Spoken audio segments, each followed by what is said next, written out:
मेरे सहयोगी भास्कर मिश्रा हमारे साथ इस वक्त जुड़ गए हैं। भास्कर, ये सवाल तो पूछा जाना लाजमी है कि ये विभव कुमार जिस पर इतने गंभीर आरोप लग रहे हैं और पार्टी मान भी रही है, संजय सिंह खुद मान रहे हैं, उसके खिलाफ अभी तक क्या एक्शन पार्टी के भीतर लिया गया है?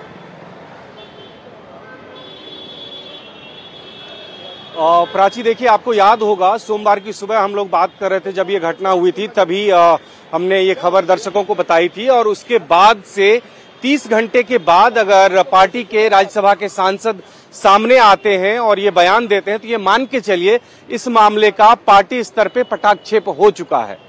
अब इसमें बहुत ज्यादा कोई सच्चाई सामने आने की बात नहीं हो सकती है। भारतीय जनता पार्टी के लिए राजनीतिक मुद्दा हो सकता है, चुनाव से पहले इसको हो सकता है उठाया जाए, लेकिन सोमवार की यह घटना है और उसके बाद से लेके अभी तक अगर स्वाति मालीवाल ने कोई रिटर्न कंप्लेन नहीं दिया है तो ये मान के चलिए कि मामला बहुत ज्यादा आगे नहीं बढ़ेगा, तूल नहीं पकड़ेगा। किसकी क्या भूमिका थी और क्या हुआ वहां पे, ये फिर से एक बार दफन होके रह जाएगा।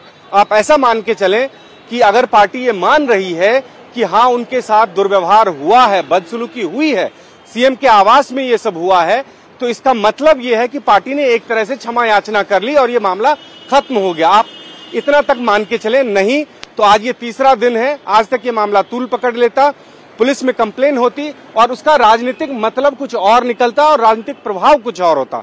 शायद इन सब प्रभावों से बचा गया है। शायद ये मामला आंतरिक कलह को लेके हो सकता है, जो कि आपस में निपटारा कर लिया जाएगा। इस आश्वासन के साथ शायद इसको खत्म कर दिया जाएगा। विपक्षी पार्टियों के लिए एक मुद्दा ये हो सकता है, लेकिन पार्टी स्तर पे सिर्फ इस बात को लेकर परेशानी है कि जिस हिसाब से ये स्वीकारोक्ति हुई है उससे भी लोग आश्चर्यचकित हैं कि अगर ऐसी घटना हुई और इतने घंटे बाद अगर पार्टी इसको एक्सेप्ट कर रही है तो ये पार्टी के तमाम कार्यकर्ताओं के लिए नागवार गुजर रहा है कि अगर ऐसा हुआ होता तो ये किसी और लेवल पे एक्सेलेरेट होता, और नहीं हुआ है तो ऐसे मामले में पार्टी ने कैसे स्वीकार कर लिया इसको। ये दोनों तीनों मामले हैं, लेकिन मुझे ये लग रहा है कि राजनीतिक रूप से इसका जो भी मतलब हो सकता है बीजेपी निकाले, लेकिन सामान्य रूप से भी अगर आम आदमी पार्टी की बात करें, स्वाति मालीवाल की बात करें, तो वो खत्म मान के चलिए, ये मामला आगे नहीं बढ़ेगा। 3 दिन हो गए स्वाति मालीवाल से लगातार हम संपर्क करने की कोशिश कर रहे हैं, वो बात नहीं कर रही हैं, ना फोन पे बात कर रही हैं, ना कैमरे पे बात करने को तैयार हैं, और ना ही उनके साथ वाले कोई व्यक्ति इस विषय पे बात कर रहे।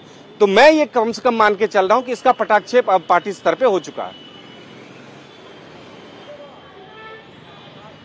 ठीक है, यानी पार्टी को जो करना था, पार्टी को जो कदम उठाने थे, पार्टी कदम उठा चुकी है, लेकिन ये मामला लोकसभा चुनावों के बीच में आया है, आम आदमी पार्टी से जुड़ा हुआ है, तो बीजेपी इस मामले को उठाएगी और आम आदमी पार्टी पर आक्रामक भी होगी। और देखिए, उठाना शुरू कर दिया है भारतीय जनता पार्टी ने। बीजेपी ने आज एक प्रोटेस्ट की कॉल की थी और वो प्रोटेस्ट शुरू हो गया है। तस्वीरें हम आपको दिखा रहे हैं। भारतीय जनता पार्टी ने प्रदर्शन करना शुरू कर दिया है, प्रोटेस्ट करना शुरू कर दिया है, और ये जो प्रोटेस्ट है ये अरविंद केजरीवाल और उनकी पार्टी के खिलाफ किया जा रहा है। स्वाति मालीवाल को मुद्दा बनाया जा रहा है। वो स्वाति मालीवाल जब से बदसलूकी का मामला सामने आया है तब से एकदम खामोश है, उन्होंने चुप्पी साध रखी है। पुलिस स्टेशन भी गई, लेकिन शिकायत बाद में करने की बात उन्होंने कही, और अब स्वाति मालीवाल से बात करने की कोशिश लगातार की जा रही है, लेकिन स्वाति मालीवाल कुछ भी बोलने को तैयार नहीं है। लेकिन आम आदमी पार्टी के राज्यसभा सांसद संजय सिंह मीडिया के सामने आते हैं, बाकायदा प्रेस कॉन्फ्रेंस की जाती है। स्वाति मालीवाल के साथ बदसलूकी हुई है, ये बात गंभीरता से स्वीकारते हुए संजय सिंह जो केजरीवाल कर रहे हैं वो भारतीय जनता पार्टी या दिल्ली की महिलाएं बर्दाश्त नहीं करेंगी। हम जब तक इस चीज का विरोध करेंगे जब तक कि पूरी तरह से जांच नहीं हो जाती। देखिए, एक महिला की आवाज को हमारे सीएम साहब दबा रहे हैं, बेल पे है, उसके बावजूद इनकी वो देखिए, आप कहीं भी नहीं जा सकते, किसी डिपार्टमेंट नहीं जा सकते, आपसे कोई बात नहीं कर सकता। अगर आपसे कोई क्वेश्चन पूछेगा, कोई महिला आपसे जाके क्वेश्चन पूछेगी, सवाल पूछेगी, तो आप उसकी आवाज को दबा देंगे।